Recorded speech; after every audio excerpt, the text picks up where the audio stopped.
हरे Krishna everyone. आज के Bhagavad Gita audio session में आपका स्वागत है। आज हम भगवत गीता के दूसरे अध्याय का छठा श्लोक पढ़ेंगे। तो सबसे पहले मंगलाचरण। ओम नमो भगवते वासुदेवाय। ओम नमो भगवते वासुदेवाय। ओम नमो भगवते वासुदेवाय। ओम अज्ञानं त्रिमन्धस्य ज्ञानञ्जनशलाकया चक्षुर्मृतं येन तस्मै श्रीगुरुवे नमः। नारायणं नमस्कृत्य नरं चैव नरोत्तमं देवीं सरस्वतीं व्यासं ततो जयमुदीरयेत्। नष्टप्रायशव भद्रेषु नित्यं भागवत सेवया भगवती उत्तम श्लोके भक्तिर्भवति नैष्ठकी। हरे कृष्ण कृष्ण कृष्ण हरे हरे, हरे राम राम राम हरे हरे। जय शिला प्रभुपाद की जय, शिला गुरुदेव की जय, जय कृष्ण बलराम की जय, श्री वृंदावन धाम की जय, टैगोर प्रेमानंदे। हरि हरि बोल। हरे कृष्णा। तो अध्याय 2 श्लोक संख्या 6। न चैतद्विद्यः कतरन्नुग्रीयो यद्वा जयेम यदि वा नो जयेयुः। यानेव हत्वा न जिजीविषाम सते अवस्थिताः प्रमुखे धार्तराष्ट्रः। भावार्थ और तात्पर्य जगतगुरु शिला प्रभुपाद के द्वारा। जगतगुरु शिला प्रभुपाद की जय।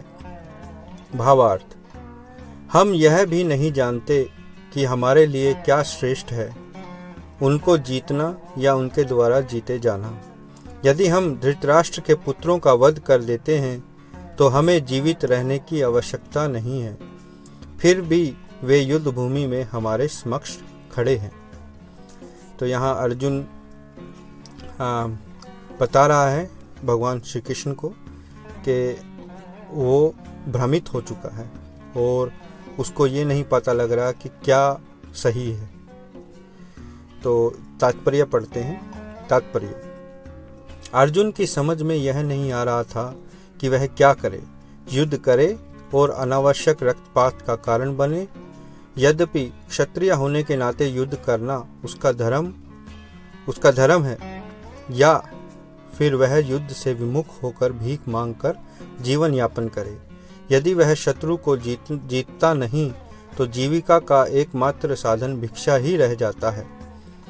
यदि उसकी विजय हो भी जाए क्योंकि उसका पक्ष न्याय पर है, तो भी यदि धृतराष्ट्र के पुत्र मरते हैं तो उनके बिना रह पाना अत्यंत कठिन हो जाएगा।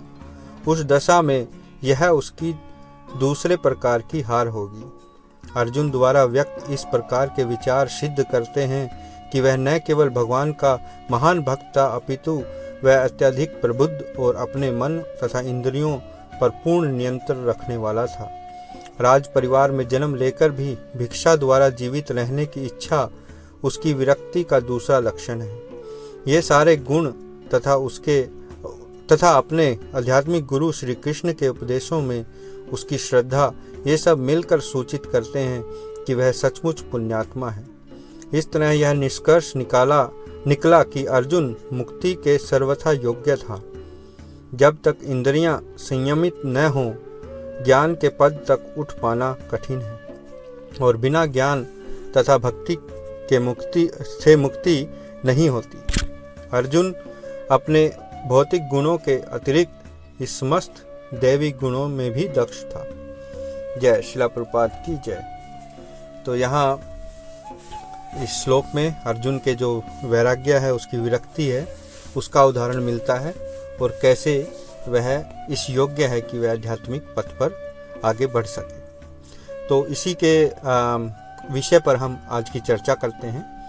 तो पहला जो विषय है वह है कि आध्यात्मिक जीवन में उन्नति के लिए हमें अपनी इंद्रियों को वश में रखना जरूरी है। अपनी इंद्रियों को भगवान, जिनका एक नाम ऋषिकेश अर्थात इंद्रियों के स्वामी भी है, इनकी सेवा में संलग्न करने से हम इंद्रियों को शुद्ध कर सकते हैं।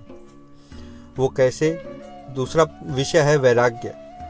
यद्यपि अर्जुन राज परिवार में पैदा हुआ, परंतु वह तैयार है भिक्षु का जीवन व्यतीत करने के लिए। यह वैराग्य का लक्षण है। उदाहरण के लिए, यदि हमारे पास बहुत बड़ा सा घर है, बहुत सारा धन है, गाड़ी है, जीवन की सभी सुख सुविधाएं हैं, हम यह सोच लें कि इन आधुनिक सुख सुविधाओं और तकनीक के बिना रहना असंभव है, तो हम आध्यात्मिक जीवन के लिए उपयुक्त नहीं हैं। शिला प्रभुपाद कहा करते थे कि हमें सदा सादा जीवन और उच्च विचार रखना चाहिए।